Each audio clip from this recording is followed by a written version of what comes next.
Welcome to the Professor of Perseverance podcast. I'm Dr. James Purdue, the Professor of Perseverance. September, we're wrapping September down, and we've got another day or two here. But we have another guest today, another spinal cord injury, because this is considered Spinal Cord Injury Awareness Month. And we're throwing as many stories as we can to get you fired up, to let you know that something may happen. Something may go wrong in life. Maybe not necessarily spinal cord injury, but things are going to happen. And I want you to be able to grab information, get through this, move forward, persevere, and have a great life. Today, our guest is Dean. Dean, come on in. Hey there. Good to And see Dean, you. you're Furness. Yep, that works. You bet. That works. So You that bet. means I'm close but not exact. I've So, been called a lot. Furness, that works. However it works. all right. Thank you, sir, for coming in. Appreciate it. And how's the things going today for you? Yeah, pretty good. You know, here in Middle America, I'm in Iowa near the Des Moines market in rural America, and it's definitely late September. You've got trees changing, the weather's changing, and it's kind of nice to be out of the heat, but it won't be too long and it'll be pretty cold. So no, it's a great time of the year.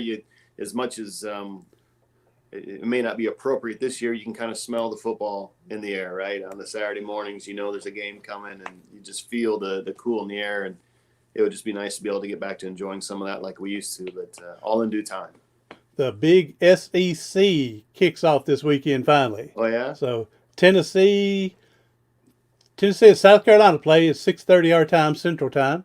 So that's that this weekend. They finally the SEC. They've been behind everybody else. Others have already started, but Mm-hmm. they're kicking off this weekend. So we see how Yep. things go from there. Well, Dean, appreciate you coming in. Hey, if you can just take a minute and go ahead and give us your story. Sure. Sure. And you bring up spinal cord awareness, and the point of the talk and perseverance and stuff. And you're right. Things happen.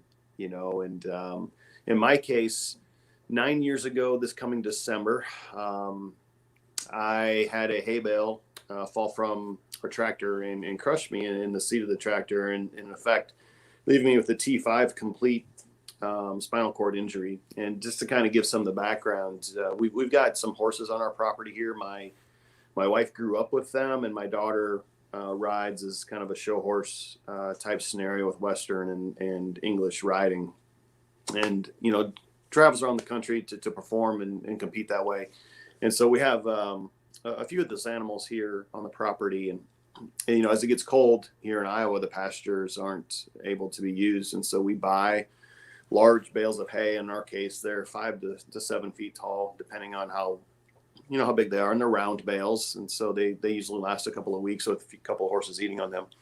And so we had a really gorgeous Wednesday afternoon in early December, and in Iowa it's almost January, February before it gets really cold, and so certainly was a situation where we had at night we would freeze, and then the daytime would warm up, and so we're out just doing regular chores around 5 o'clock in the evening, and it was a little bit greasy on the ground, kind of muddy in the feedlot, and I didn't want to get stuck with the tractor, and so I loaded the hay bale on the front of the tractor a little differently than I normally would, and as a result, the hydraulics on the tractor got stuck on, and then that loader raised up, and while I was looking backwards, the bale fell from the loader, hit me, and then bounced down onto the ground, and in the process, broke the tractor seat and such, and I ended up kind of straddling the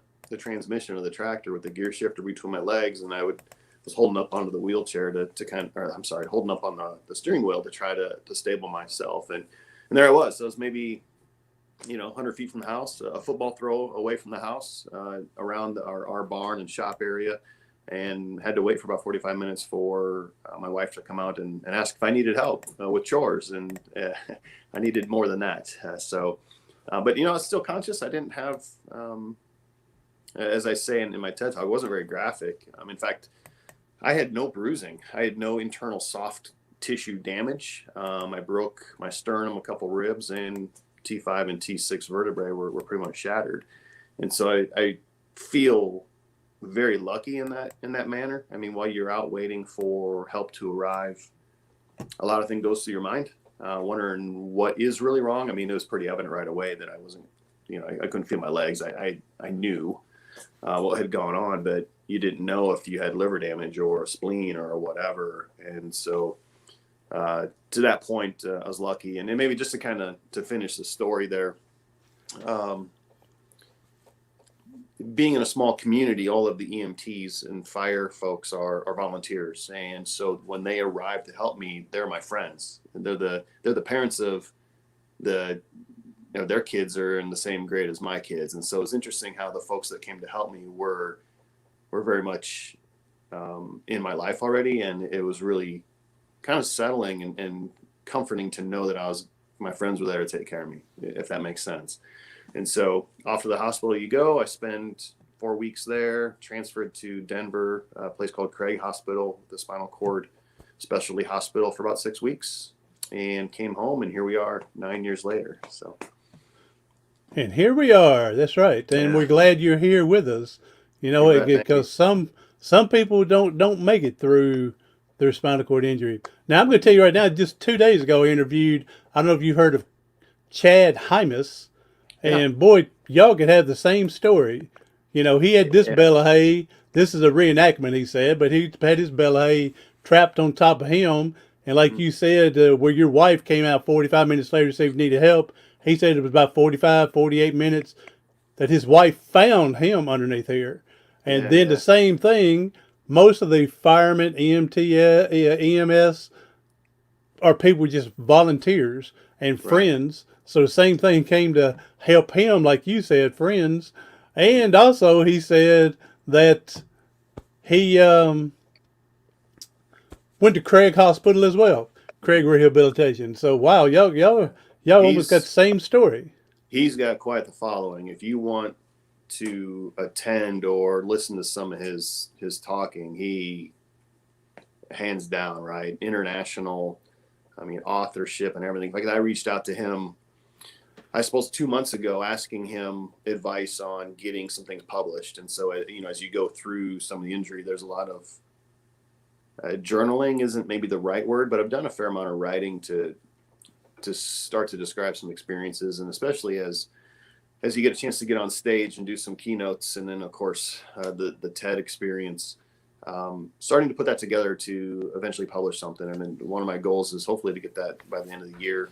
I'm just doing a straight Kindle publishing approach, self-publish it, and just kind of check that box if that makes sense. But I know that he's phenomenal, and some of the stuff that's there, absolutely. And go online, you're going to be Chad's book. You're going to be blown away. Yep.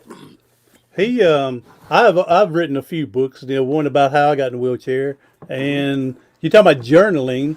This book here was basically a journal that I kept. Right.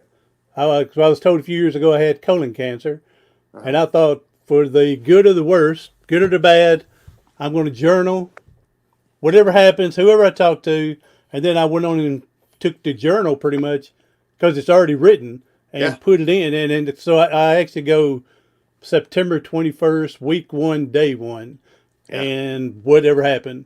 Then September 30th, week 1, day 2, whatever happened. And so I did it throughout the incident from there. So keep that journal. It's going to come in handy to do that. Yeah, I've got quite a bit down already, working on transitioning and such. And, there are things that I think might be interesting that I'm sure others would think that are boring, and they're not. No, they are. But I'm going to include stuff anyways, and I've got some folks lined up to help me get through some of that. I just have to continue to put the time in. So my first book was how I got injured, and it took me 12 years to write it. Now, not because it had a lot of junk in it or a lot of stuff in it, but I would write one page, then I wouldn't come back for 8 months later, or I'd write a chapter, and then wouldn't come back for a year and a half later. I mean, it's a miracle in itself that I never lost what I had kept from going from computer to computer when they were outdated. So Well, it was a yeah, miracle in and itself. thank goodness for the cloud now, because the multiple devices let me edit the single document, right? But much like you had shared some ideas of football. I my first chapter is a big part of how football in college and being a part of that team shaped a lot of what I'm able to do in my wheelchair. And that experience, it was Division III NCAA, right? So it's non-scholarship, small private college stuff. But man, we had a team, and those friendships, that experience, are so valuable. And I thought, what better way to open up my book with talking about what it means to be a role player as a part of a winning team, and how we were coached each and every day to really accomplish some great things. And it really kind of plays into the perseverance thing, and it plays into how every day in a wheelchair, as you said, there's going to be some bad days, and just like there's going to be a bad play in a game, and it's not so much about the bad play, it's how are you going to recover from that, and how quickly can you turn the page. There's another play coming. You're going to huddle up and you're going to go again.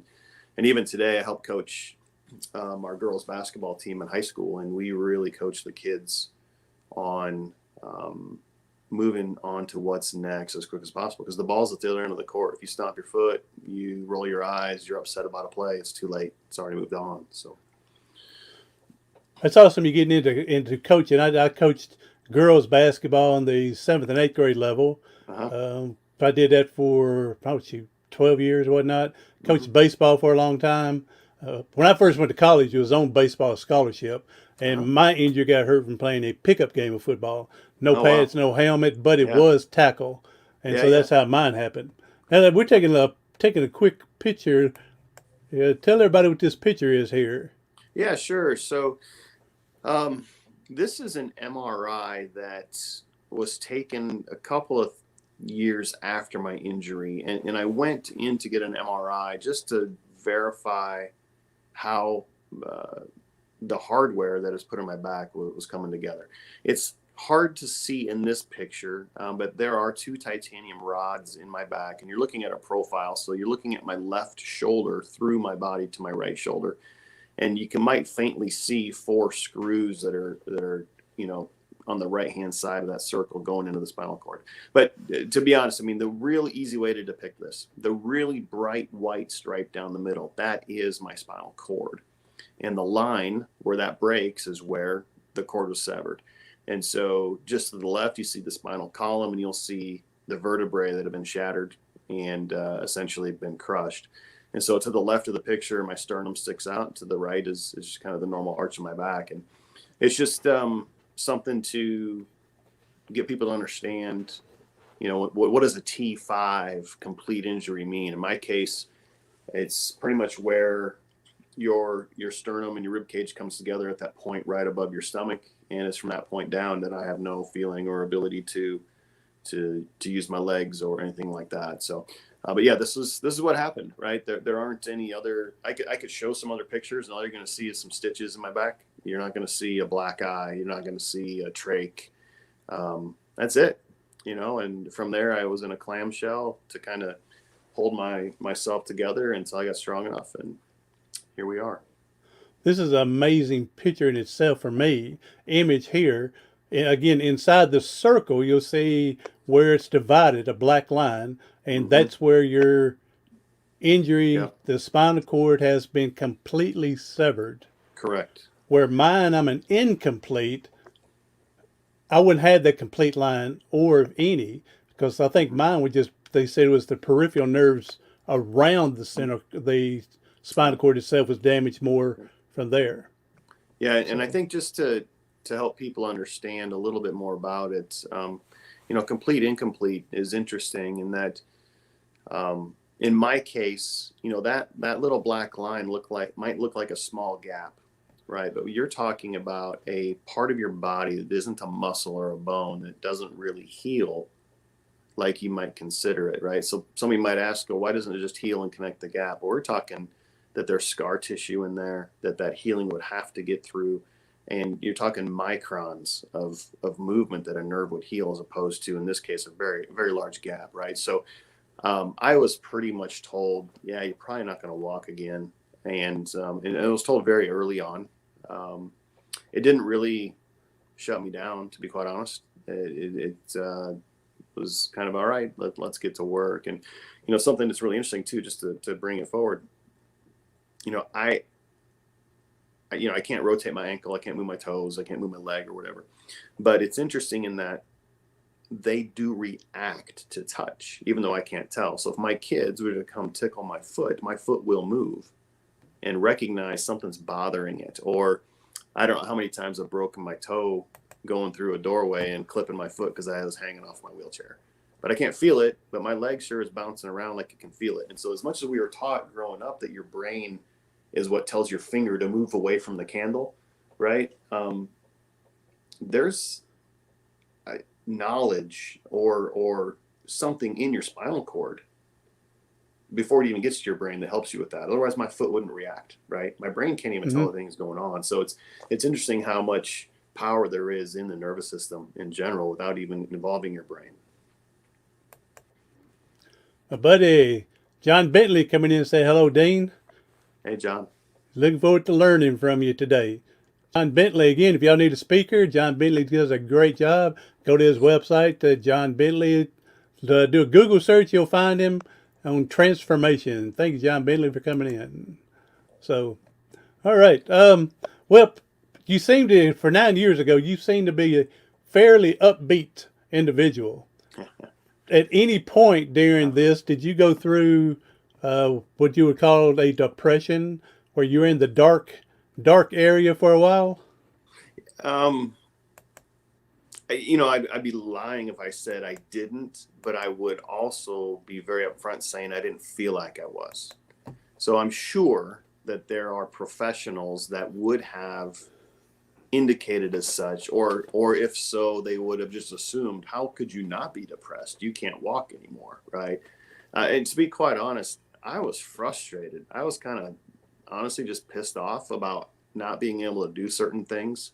But it was never, at least in my mind, it was never I'm down and out, I'm giving up or whatever. It was more about having to learn patience, to wait for help on things that I could do anyways. And that frustrated me. It didn't bum me out. And I didn't really realize that until, I was hurt in December. By March, I was logging back into work. Work as an IT professional, so no big deal, right? Just give me the internet and we're fine. And by May, speaking with my boss, he kind of asked me a similar question, and I said, I don't know. And he said, I don't think you're depressed. I think you're just frustrated. And I think he was spot on, right? And it's these things that you learn through rehabilitation, that the things that catch you off guard. So it's one thing that, yes, I have to learn to use a wheelchair and how to transfer and bowel program and all this stuff, right?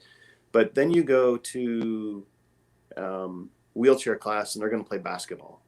And going from being able to shoot a 3 from 20 feet with no big deal to now in a wheelchair where you can hardly even get the ball to the rim from the free throw line. That stuff shocked me more than anything. It's like, oh yeah, I'm just not going to be able to do some of that.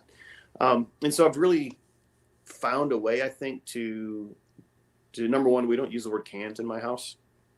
And even on the basketball team, kids will have to do a little celebration of fitness if they use can't, get on the line and run a little bit.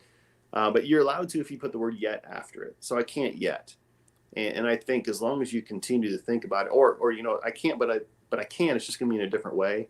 I think I figure out how to do those things. And I think if I compartmentalize those pieces, I don't feel like they've been stolen from me.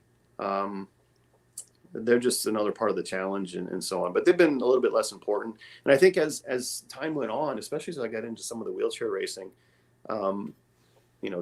the desire to walk again faded, I think, fairly quick. I think today my parents and maybe others would have more of a hope for me walking than I even really care, to be quite honest.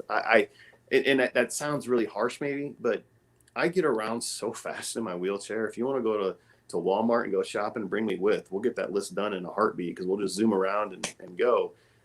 If you were to tell me that you could get me standing up and give me a walker, I don't think I would take you up on it, because it's less mobile than I am now. And so for me, if there is a healing to happen, sorry, it's all or nothing, or I'm just really not interested, if that makes sense. And I know that might be, how can you say that? There's things I miss, right? So I miss being able to stand up, give my kids a hug, a real hug, instead of the wheelchair lean over hug, right? It's that little stuff that's maybe more important to me than trying to worry about putting a hammer onto a wall to hang a picture, right? I mean, no big deal. But yeah, I think it's there. And behind that, being in a rural community, the amount of support that I have is second to none.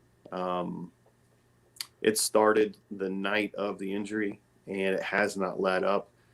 It is nonstop around here, with people looking after me, supporting me, cheering me on, getting involved. When I go do my training for the picture out there at the wheelchair, last night we went and did about 8 or 9 miles on the bike trails, and I always have 2 or 3 people that show up to ride bike with me, my buddies, and they'll make sure that there's nobody in the crosswalks or the streets. And one day we had 8 people come out riding bike with me just to get a workout in, and it's just I can't thank them enough.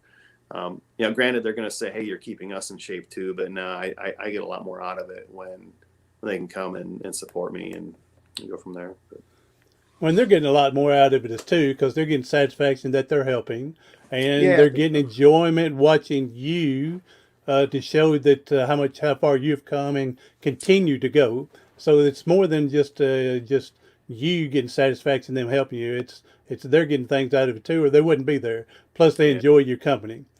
yeah, Now, a lot of things you threw out there a minute ago. There's 3 points I want to come back to. Patient is a virtue, yeah. so definitely I had to learn patience after I got in the wheelchair. So definitely that.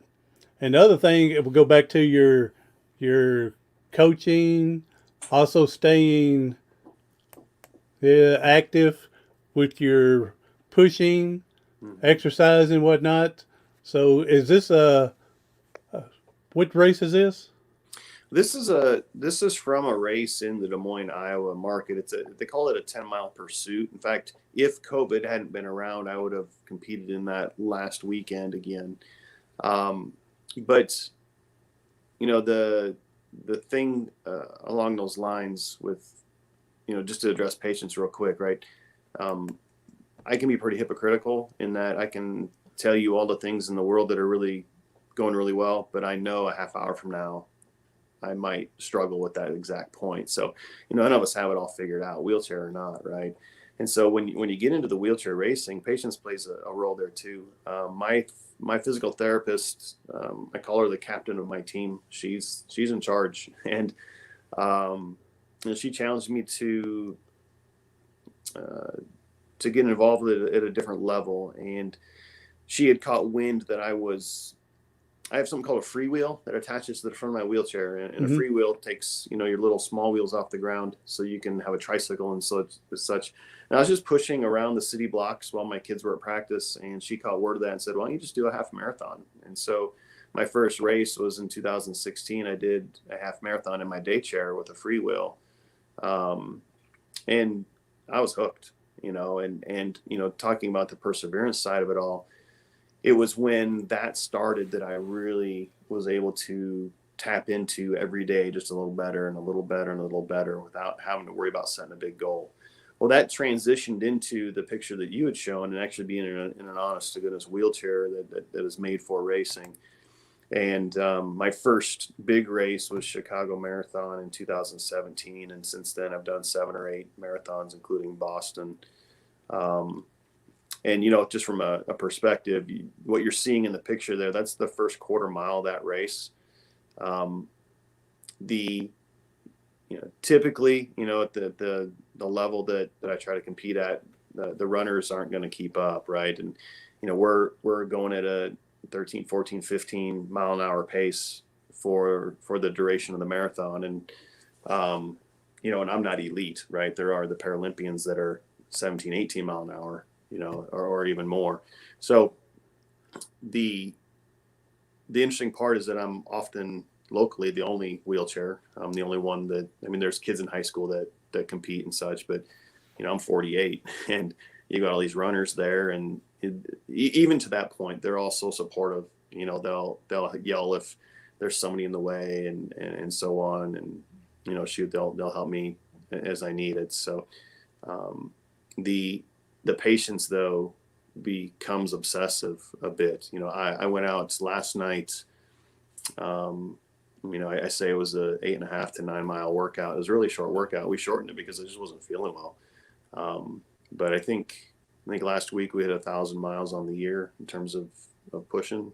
And it's a 60 to 70% year. With COVID, all the races are canceled. So we've only been training 2 or 3 times a week as opposed to 4 or 5 or 6 times a week. But a normal day, it would be 10 to 15 miles, and you work on hills, you work on different technique. And here I am trying to squeeze out 2 seconds per mile, right? I mean, it's that. Yeah.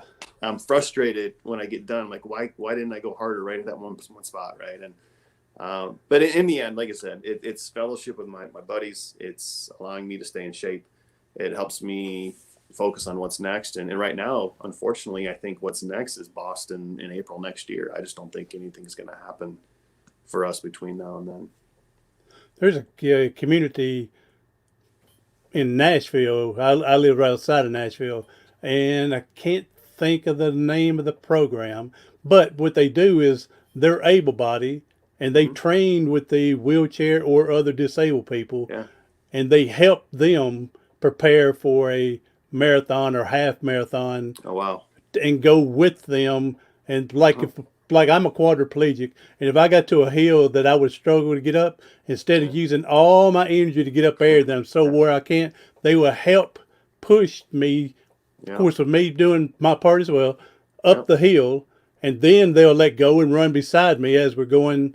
And I Yeah. forgot the name of the group, but it's an awesome group. They actually took some people to participate in the Boston Marathon and help with that. Sure. Sure. So Yeah. it's And awesome program. the fun part about Boston is the first, you know, just over half the race. The first part of it's mostly downhill, and so you can go really fast. It's only when you get to 17 to 22, it's pretty uphill. And anyways, it's a fun race. I would be good for the first half then Yeah. Oh, me downhill. too. I tell you what, anytime there's a downhill, I'm ready.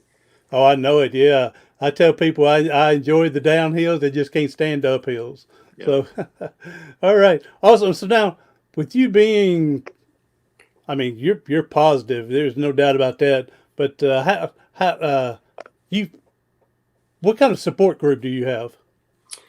Really starts here at Support home with system, I would imagine. yeah.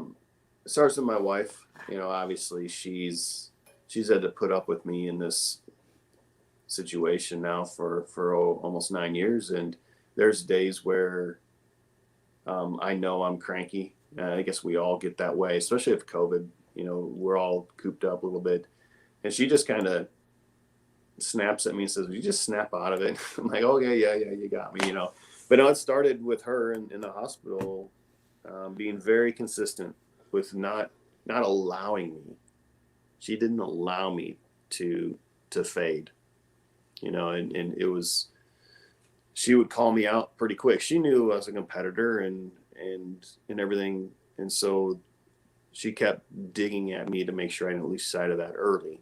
And when she fought countless hours in the local hospital trying to get me transferred to the specialty hospital. I mean, we're talking the things that she went after to pull things together to get me transferred. It was a big deal. And so at the same time, she also learned really quick that she wasn't going to help me. She was going to let me figure it out if there was a situation that needed help. Everything from falling out of the chair. I mean, it happens. Oh, yes, it does. She'll kind of just, first she'll take a picture and share with everybody and laugh. And then she'll ask me if I need help, and that's okay. Right. Because I think people realize how that is. I have 3 daughters. They also have been through quite a bit. In fact, my youngest is a junior in high school right now, and she doesn't quite really remember me walking. She was about 4 years old when some of that 4 to 5 years old, it seems like, when stuff was going on. And, she gets it.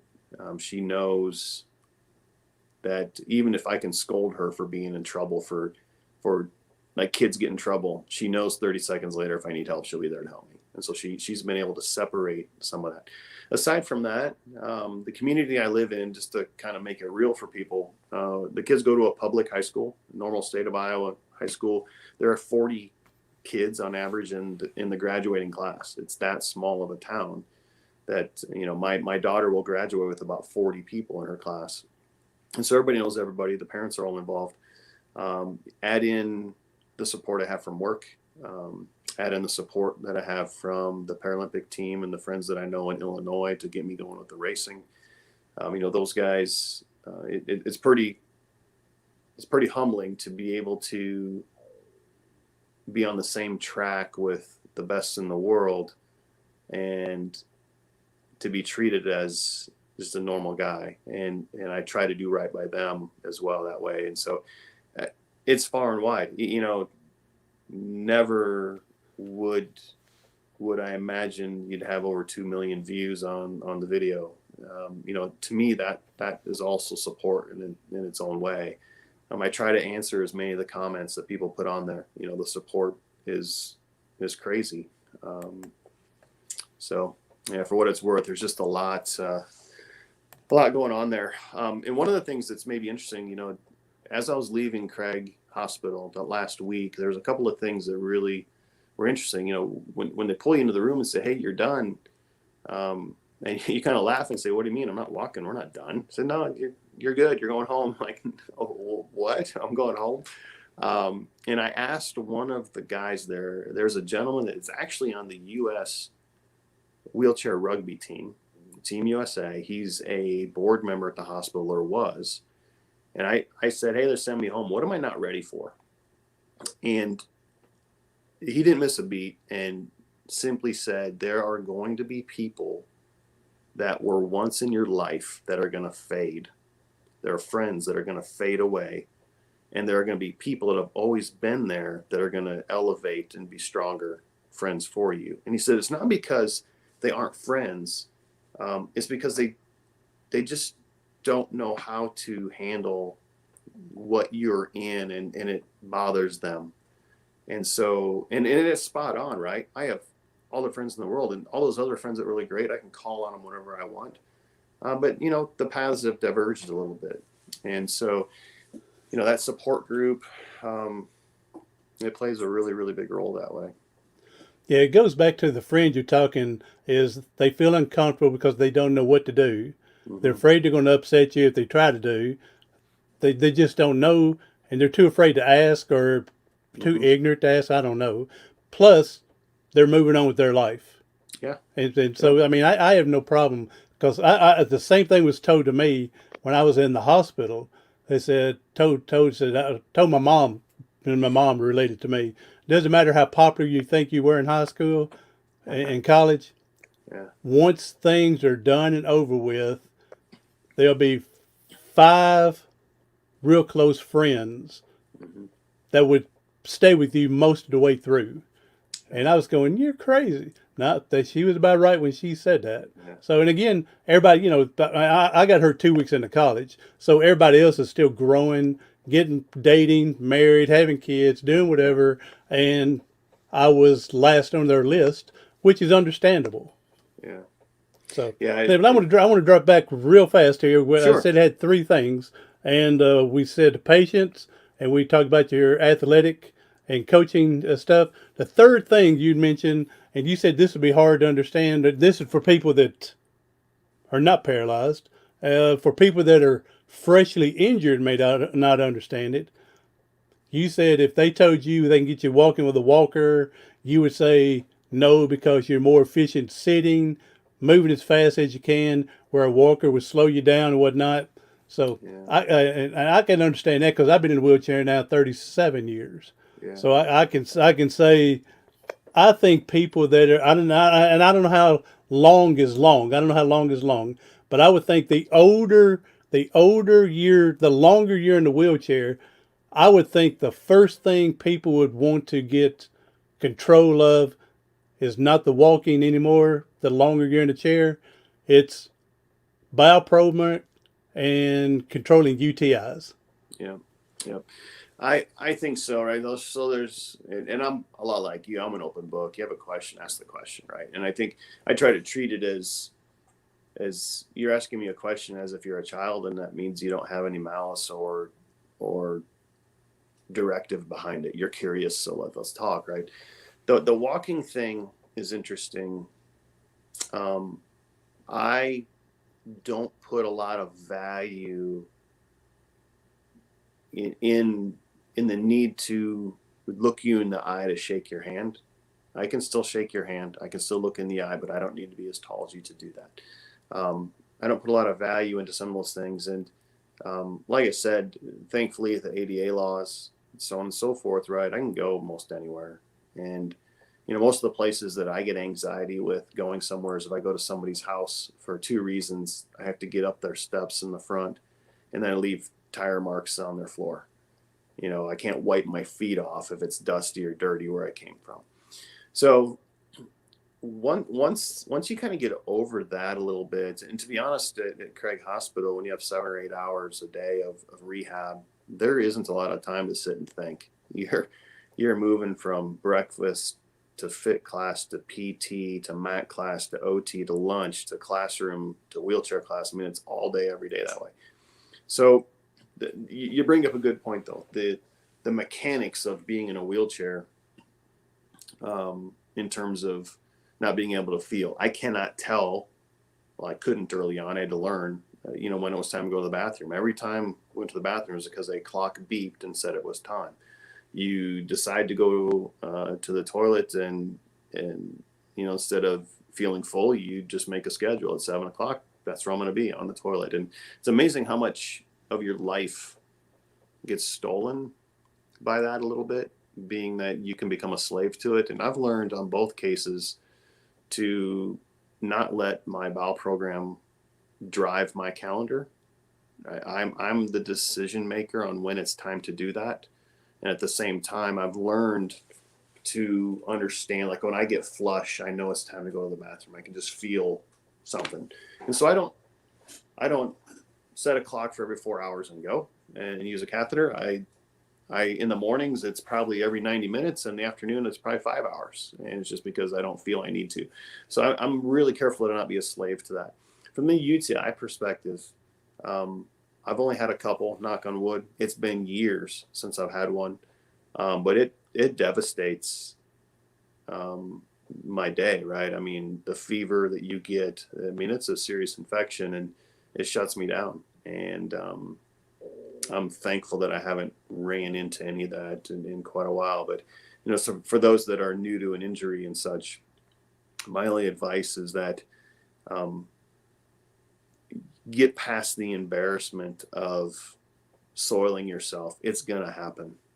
I can remember sitting in a coffee shop and leaving a puddle because I had no idea, underneath my chair, there it was. There's nothing you can do about it.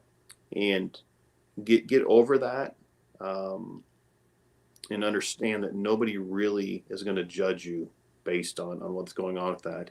But then once you've got that figured out, then start taking control of it. Don't be a victim to that. I mean, you can be in charge of your day. So, and then, that was one of those frustration things.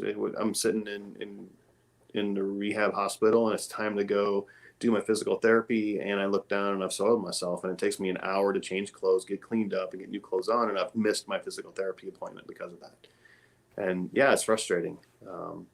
But look big picture, you can get past it. You were saying leaving a puddle behind. Having an accident 2 or 3, 5 times, maybe 10 times is a learning experience. But that's when you need to learn what your body's giving you some type of signal. Yes. That you got to go, and don't wait. Cause I know for me, I get that signal. I better hit to it, because if I wait another 20 minutes, it's too late. Absolutely. And so I had to learn. So having the accident in public, it's going to happen. And like you said, especially when you're freshly injured, but learn that signal that gave you time to get to the restroom Right. and go from there. But I met this poor soul. I hate to say poor soul, but he was at this rehab I was at, and him and a girl were dating. They started dating, and they went out on a date. And while they were out, he had that condom catheter and leg bag.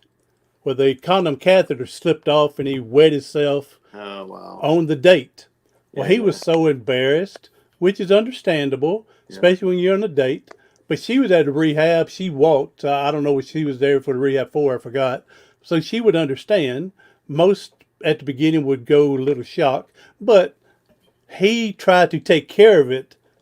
He come back and took some Velcro and sewed it together, and put it on the outside of the condom catheter and Velcroed the condom catheter onto the shaft of his Oh, penis. He didn't wet himself, so he didn't change it for 5 days oh my because he gosh. didn't wet himself. He Wow. didn't check it. Then he started getting fever blisters. He started spasming uncontrollably. They put Yeah. him in the nurse's station. His penis turned black Oh before he cut no. the blood circulation off, and they had to amputate it. Oh So no. that's when I heard, right, and I was there when all that happened. And that's when I said, I will wet myself 1,000 Yeah. times before I ever do anything like that. Yeah. Wow. I mean, putting it on there, I guess, a couple of hours may not hurt. I don't know. But for 5 days, Yeah. How do you not check it? Yeah. yeah. So, all right. Now, let's talk just a minute here. We're going to get ready to wrap her up here. But let's talk about, you mentioned this briefly. Big Ted man Yeah. got up on the Um, TED stage and gave his speech. And I know it's hard to see on the video here, but 2.3 million views of yeah. Dean. 2.3 million views. And if you talked about trying to answer comments on 2.3, Yeah. I'm proud of you Well, there's on thank you. comments. Thank you. It's pretty humbling. I think on that page, if you're at TED.com, if you scroll down, I think there's only 50 comments on that page, and so it's not hard to respond there. YouTube, the TED channel on YouTube has hundreds of comments, and comments. Some of them replying back to the same comments, so they're not individual, but some are a stream of consciousness. And so, yeah, I've been very careful to go out there and thank people. What I found almost daily, and via LinkedIn or those sites or Facebook, um, there are some really vulnerable folks that have shared very vulnerable stories about themselves in those instances. So and so reached out, knows somebody that recently had an injury. So happy I found your talk, going to share with them. It's those sorts of comments that I'm careful to write back on them privately and say, if you need a nudge, write me direct. I'm glad to help. I don't have it all figured out, but if there's something I can do to help, so be it. And throughout that entire series, I think there might have been one or two comments about my talk that I don't think were meant to be negative, but the way that they were presented, I don't know if they quite got the point of the talk, and that's fine, right? They have their right to put it in there. And in fact, there's on that page, if you bring it back up, there's a comment to the right side of what you had there. And somebody had already typed in, faced with many challenges, physical, medical, blah, blah, blah. It's, that's the sort of stuff that comes in, and it's pretty humbling, right? So the really scary part for me is really just the number of clicks and the views. It was released in the middle of May, so we're about 4 months, a little over 4 months since it was launched. And you do the math, and there's 20,000 clicks a day on this thing. And you don't go into trying to create something that has an impact. You just go to tell your story or share your idea. And needless to say, I'm feeling pretty lucky in terms of how some of that worked out. But Well, I'm going to get some advice from you because I want to do. I told you I tried to get the TEDx yeah, here in yep. Nashville. Well, I'm still going to work on that, but I think I'm going to take the advice that we talked about and see if we can get the TED going as well. So, Rose, thank you for coming in. Thank you for your support as well. Thank you. I hope you're having a blessed day from here. So, all right, Dean, we're going to wrap it up here, buddy. Sure. If you can just, and again, thank you for coming on, and thank you for everything. You're a great storyteller here, and of course, you got a great story to tell. So it makes it easy to make a great storyteller. I remember when I was Yep. 10 years old, I lied about something one day, and my dad said, "You're going to be a great storyteller one day." So I remember that. So, Yep. all right, but if you can leave us with a nugget, something, big, powerful message Sure. for someone that's struggling today and they're struggling, they just need help getting out today. Again, they may squeeze on to your advice and get them through a week, but if you can give us something powerful to help someone struggling. Yeah. Yep. And if you look at the talk, it'll give a little more background. But the biggest thing that I'm trying to share with people is have the guts to stop comparing yourself to others. I'm in a wheelchair. I'm not going to be able to do things the way you do, but that doesn't mean I'm less capable. It does not mean that I am a lesser person. And so I found a way to cut out those comparisons. And it's tough today, social media, right? You like this, you tweet that. I mean, it's hard. But if you can find a way to only compare to yourself day after day, hour after hour, or after a while, you're going to start to elevate yourself. And so, we have a sign on the wall here at the house that's stronger than yesterday. And it's not relative to anybody else, right? Did I get better today than I was yesterday? And if you look at that and we talk about the TED Talk even more, for me, it's not even on a daily basis. If I had a very bad meeting at 9 o'clock in the morning with work, it's very rough, or I was upset or whatever. If it's 3 o'clock and I'm still holding on to that, I mean, I'm wasting time, right? Yeah, find a way to compartmentalize those things that are going wrong, and in doing so, you actually can make today better than it was yesterday. So that's I'll just leave it at that. If you can find a way to not worry about what everybody else is doing, take care of you first, I think you're going to find out that you can really get after a lot of really, really incredible things. If you don't take care of yourself, you first, like you just said, you can't help anybody else. Right. So if you're dead and gone, you're not helping anybody. So Yep. if you're into a bed confined because you're not taking care of yourself, you're not helping anyone. So yes, Exactly. don't think you're being selfish by taking care of yourself, because by taking care of yourself, then you can help out many people in the future. Correct. Dean, brother, thank you for coming on. You bet. You've been awesome, man. So I'm going to Thank you. grow up and be just like you. I want to grow up someday too, but not quite yet. So There you go. Awesome, brother. Everybody else, hey, John Bentley, Rose, thank y'all for coming in. Everybody else that's going to catch it on the replay, share this with somebody to get some advice and tip. Get a story out there that's going to motivate them, get them inspired, get them going, get them, I mean, they're in a funk, this is going to help. They do not have to be in a wheelchair. They do not have to be spinal cord injury. If you know someone is suffering something and you think this will help them, give it to them, send it to them, share it with them. If I can do anything to help, you can go to my webpage at professorofperseverance.com. That's professorofperseverance.com. Again, I have some of the resource pages, how to build your resiliency, how to overcome adversities, other articles, other lists and tips. Thank you, everybody. Do something today, tomorrow, something next week that's going to help you persevere past your paralysis.